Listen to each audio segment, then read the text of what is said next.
Hello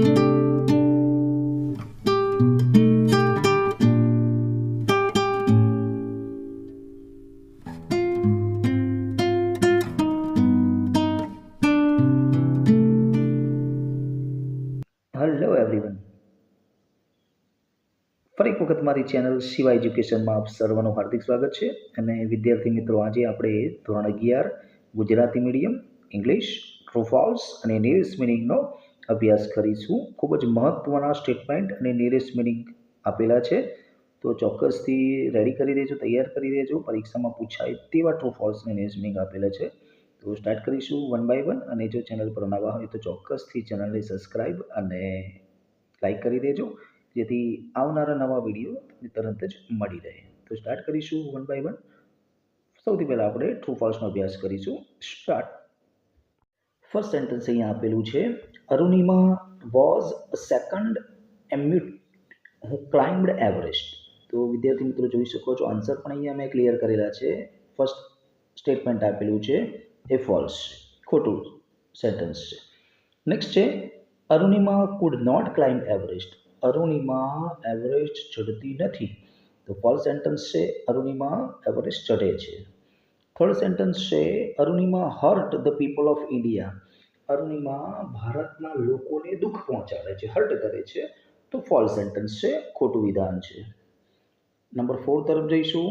people of India pray to God for Arunima's good health. ભારતના જે લોકો હતા તે અરુણિમાની જે એક્સિડન્ટ થયો હતો, અકસ્માત થયો હતો, અને પછી એને હોસ્પિટલની અંદર એડમિટ કરવામાં આવી હતી, તે સમયે ભારતના લોકો ભગવાનની સામે પ્રે કરતા હતા.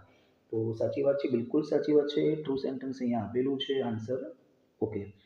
Arunima was a brave lady. Arunima જે છે એ બહાદુર છોકરી હતી, તો સાચી વાત છે. તમે જોયું હતું લેશનમાં કે ટ્રેનની અંદરથી કેવી રીતે પેલા ચોરો સામે લડે છે. Next, everybody in the camp knew that. બધા જ કેમ્પની અંદર જાણતા હતા કે અરુણિમા વોઝ એમ્પ્યુટ હતી. તો ફોલ્સ સેન્ટેન્સ છે, કેમ્પની અંદર કોઈ જ નહોતું જાણતું કે અરુણિમા શું છે, એમ્પ્યુટ હતી. નેક્સ્ટ જોઈશું નંબર 7 તરફ જઈશું. A few female amputee have scaled Everest before Arunima. Arunima પહેલા કેટલીક બીજી ફિમેલ મતલબ સ્ત્રીઓ એવરેસ્ટનું ચઢાણ એમને સ્કેલ કર્યું હતું, તો ખોટી વાત છે. અરુણિમા પહેલી લેડી હતી, સ્ત્રી હતી, છોકરી હતી કે જેને એવરેસ્ટને સર કર્યું હતું. તો એ 7મા નંબરનું સેન્ટેન્સ જે છે એ ફોલ્સ અહીંયા આપેલું છે. નેક્સ્ટ જોઈશું, Sahib suggested Arunima to climb Everest. વિદ્યાર્થી મિત્રો, જ્યારે અરુણિમાને હોસ્પિટલની અંદર એડમિટ કરવામાં આવી દિલ્હી ખાતે, ત્યારે એના જીજાજી, જેને સાહિબ તરીકે ઉલ્લેખ કરવામાં આવ્યો છે બુકની અંદર, તેમને અરુણિમાને સજેસ્ટ કર્યું હતું કે એવરેસ્ટ ચઢોગી, એક આવું સેન્ટેન્સ તેઓ બોલ્યા હતા. તો બિલકુલ સાચી વાત છે, ટ્રુ સેન્ટેન્સ છે. Number 8 is right.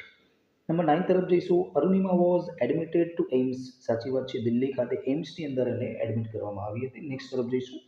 Arunima bravely fought with the robbers. Arunima ખૂબ જ બહાદુરીપૂર્વક ચોરો સામે લડી, તો સાચી વાત છે, બિલકુલ સાચી વાત છે. નેક્સ્ટ જોઈશું, Arunima surrounded to the robbers. અરુણિમાએ રોબર્ટ્સ જે હતા એમની સામે સરાઉન્ડેડ કરી દીધું હતું, તો ખોટી વાત છે. ફોલ્સ સેન્ટેન્સ અહીંયા આપેલું છે, ફોલ્સ છે. Number 11 false. નેક્સ્ટ જોઈશું નંબર 12 તરફ. નેક્સ્ટ સેન્ટેન્સ છે, Alibhai is fond of wandering in Himalaya valley. Alibhai ને શોખ હતો, ફોન્ડ ઓફ હોવો એટલે નો શોખ હોવો, તેમને શોખ હતો હિમાલય વેલીની અંદર ફરવાનો, તો બિલકુલ સાચી વાત છે, ટ્રુ સેન્ટેન્સ છે અહીંયા. નેક્સ્ટ જોઈશું, Alibhai was doctor serving the people of mountain. તો અલીભાઈ તો ડોક્ટર હતા જ નહીં, તો સેન્ટેન્સ રોંગ છે, ખોટું સેન્ટેન્સ છે, ફોલ્સ છે. નેક્સ્ટ જોઈશું, Ramsingh's family like to listen to adventure stories of Alibhai. Alibhai હિમાલયની વાદીઓની અંદર, વેલીની અંદર જે રીતે ફરતા હતા, એમની વાર્તાઓ સાંભળવાની રામસિંગના કુટુંબને ખૂબ જ મજા આવતી હતી, તો બિલકુલ સાચી વાત છે, ટ્રુ સેન્ટેન્સ છે. નેક્સ્ટ જોઈશું, once Alibhai came across the line and the lioness. એક દિવસ અલીભાઈ સિંહ અને સિંહની સામે આવી ગયા, તો સિંહ અને સિંહની કોઈ ચર્ચા છે જ નહીં સ્ટોરીમાં, તો ફોલ્સ સેન્ટેન્સ છે. નેક્સ્ટ જોઈશું, the mother leopard defeated the bear. Mother leopard જે હતી, બચ્ચાની માતા જે અંદર બતાવવામાં આવી છે, એને રીંછને હરાવી દીધો, તો સાચી વાત છે, ટ્રુ સેન્ટેન્સ છે. નેક્સ્ટ જોઈશું, the bear killed the cub in no time. રીંછે બચ્ચાઓને મારી નાખ્યા હતા, તો ખોટી વાત છે, ફોલ્સ સેન્ટેન્સ છે. નેક્સ્ટ જોઈશું, when Alibhai heard some faint growls, જ્યારે અલીભાઈએ કંઈક ઘુરપવાનો અવાજ સાંભળ્યો, હી થોટ્સ, તેમને વિચાર્યું, ઇટ વોઝ સ્નો લેપર્ડ, કે ભાઈ આ શું છે, બરફાચી ચિત્તો છે. તો સ્નો લેપર્ડ નહીં, બિયર. લેપર્ડની જગ્યાએ બિયર હોત તો સેન્ટેન્સ સાચું હોત, અધરવાઇઝ રોંગ, ફોલ્સ સેન્ટેન્સ છે. નેક્સ્ટ છે, Ram Singh thoughts that the mother insect is good for the protection of the young ones. તો રામસિંગ નહીં, mother thoughts that. Okay, so now this is the wrong sentence, false sentence છે.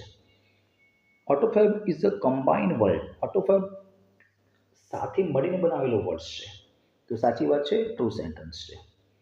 Auto મતલબ સ્વયં સંચાલિત અને fab એટલે ફેબ્રિકેશન, સ્વયં સંચાલિત ટેકનોલોજી. નેક્સ્ટ છે, Autofab is a set of technology. Autofab શું છે, એક સેટ છે ટેકનોલોજીનો, તો સાચી વાત છે, ટ્રુ સેન્ટેન્સ છે. નેક્સ્ટ છે, new models of any product is not possible through Autofab. Autofab દ્વારા નવા મોડલ બનાવવા એ શક્ય નથી, તો રોંગ સેન્ટેન્સ છે, ફોલ્સ છે. નેક્સ્ટ છે, Autofab technology will make the local people self reliant. Autofab ટેકનોલોજીની મદદથી જે લોકલ લોકો જે છે એને સેલ્ફ રિલાયન્ટ થઈ જશે, તો બિલકુલ સાચી વાત છે, ટ્રુ સેન્ટેન્સ છે, સાચું છે. 26 સેન્ટેન્સ છે એ બિલકુલ સાચું છે. નેક્સ્ટ જોઈશું, Autofab technology will make the local people self reliant. હમણાં જે જોઈ ગયા અગાઉનું સેન્ટેન્સ આ જ હતું, તો સાચી વાત છે, ટ્રુ સેન્ટેન્સ છે. નેક્સ્ટ છે, through Autofab technology helps to boost economy. ઇકોનોમીને વધારવામાં મદદ કરશે ઓટોફેબ, તો એ પણ બિલકુલ સાચી વાત છે, ટ્રુ સેન્ટેન્સ છે. ઇન ફ્યુચર, ભવિષ્યમાં, huge centralise factories will disappear. ભવિષ્યમાં મોટી ફેક્ટરીઓ જે છે તે શું થઈ જશે, ડિસઅપિયર થઈ જશે, અદૃશ્ય થઈ જશે, તો બિલકુલ સાચી વાત છે. નેક્સ્ટ છે, new copy paste is a job of young finger. બિલકુલ સાચી વાત છે, ટ્રુ સેન્ટેન્સ છે. Pranav Mistry took his high school education at Ahmedabad. False sentence છે, ખોટું સેન્ટેન્સ છે. નેક્સ્ટ જોઈશું,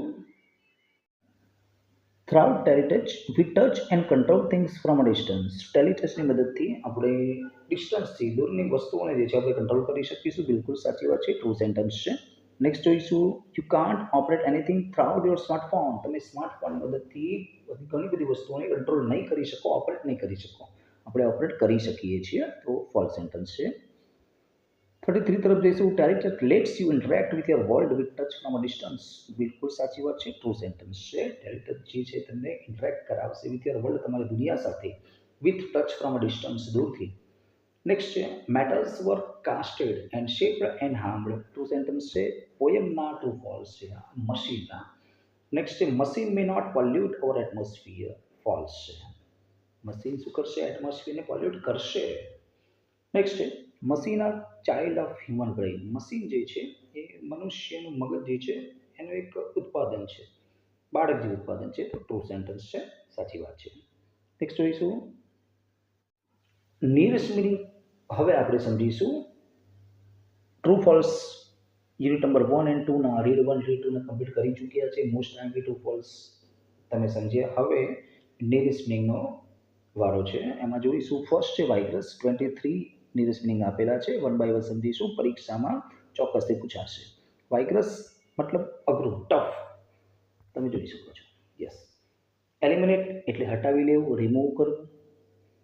સર્વાઈવ એટલે બહાર નીકળવું, એક્ઝિટ. હોલ્ડ એટલે સપોર્ટ કરવો, જોઈ શકો છો તમે. 41 ગ્રાવ એટલે ઘુડકવું, સ્નેલ શબ્દ આપેલો છે અહીંયા નંબર 4 3માં. ફ્રસ્ટ્રેટેડ અહીંયા તમે જોઈ શકો છો, ફ્રસ્ટ્રેટેડ એનો મતલબ છે એનોઇડ. તો ખૂબ જ મહત્વનો ટ્રુ નિયરેસ્ટ મિનિંગ છે વિદ્યાર્થી મિત્રો, ચોક્કસથી તૈયાર કરી જ દેજો, પરીક્ષામાં આવશે જ.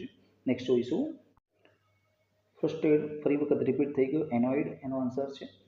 નેક્સ્ટ છે સ્ટ્રેઇન્ડ એટલે ટેન્શન લેવું, ટેન્શન. યલ્ડ એટલે ચીસ પાડવી, સ્ક્રેમ્ડ મહત્વનો છે. ઇન્વેસ્ટિગેટ પ્રોબો ઇન્ટુ તપાસ, પ્રોબો ઇન્ટુ યાદ રાખજો, એક્ઝામાઇન એટલે તપાસ, સર્ચ એટલે તપાસ, ઇન્ટુ તપાસ, પણ પ્રોબો ઇન્ટુ ઇન્વેસ્ટિગેટ. ગ્રેડિયન્ટ, ગ્રેડિયન્ટનો અર્થ થાય સ્લોપ,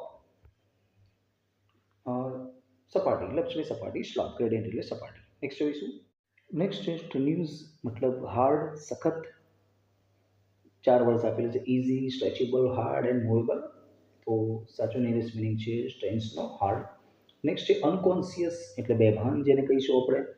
તો સેન્સલેસ શબ્દ અહીંયા આપેલો છે, તમે જોઈ શકો છો સેન્સલેસ. નેક્સ્ટ છે ઇન્ટેન્સ મતલબ સ્ટ્રોંગ. પાઉન્ડ એટલે સ્ટ્રાઇક કરવી એવું થાય, પાઉન્ડ અર્થ સ્ટ્રાઇક કરવી. નેક્સ્ટ છે ઇન્ડ્યુરેટ મતલબ ગ્રાઉન્ડ. ચાર વર્ડ આપેલા છે રિકવર્ડ, સસ્ટેન, ડાઉન્ડ એન્ડ સર્વાઇવ. તો ઇન્ડ્યુરેટનો મતલબ થાય ગ્રાઉન્ડ. એલિજિબિલિટી એટલે સ્યુટેબિલિટી થાય છે. ચાર વર્ડ આપેલા છે કોમ્પિટિશન, સ્યુટેબિલિટી, રિચનેસ અને એક્સપેરિમેન્ટ. તો સાચું નિયરેસ્ટ મિનિંગ છે એનો સ્યુટેબિલિટી. નેક્સ્ટ જોઈશું એલિજિબિલિટી મતલબ સ્યુટેબિલિટી. જોઈ શકો છો ચાર વર્ડ આપેલા છે કોમ્પિટિશન, સ્યુટેબિલિટી, રિચનેસ અને એક્સપેરિમેન્ટ. આમાં સાચો નિયરેસ્ટ મિનિંગ છે એલિજિબિલિટીનો સ્યુટેબલ. નેક્સ્ટ છે ડિસઅપ્રોવ મતલબ ડિનાય. યસ. નેક્સ્ટ છે એડ્યુ મતલબ good bye, Tata bye bye, આવજો. રિઝલ્ટ મતલબ શ્યોર, શ્યોર શબ્દ અહીંયા આપેલો છે, તમે જોઈ શકો છો નંબર 4. નેક્સ્ટ છે ટ્રજનો મતલબ પ્લોડ. ટ્રજનો અર્થ થાય છે પ્લોડ. અને લાસ્ટ વન છે સ્મેશ એટલે શટર્ડ. ત્રીજા નંબરનો વર્ડ અહીંયા આપેલો છે શટર્ડ. તો આ તો વિદ્યાર્થી મિત્રો ખૂબ જ અગત્યના નિયરેસ્ટ મિનિંગ અને ટ્રુ ફોલ્સ યુનિટ નંબર 1 અને 2 ના આટલા ચોક્કસથી તૈયાર કરી દેજો, રાઇટ ડાઉન પણ કરી લેજો, પરીક્ષાની અંદર તેમાંથી પૂછાશે. તો ફરી વખત મળીશું. Till then good bye.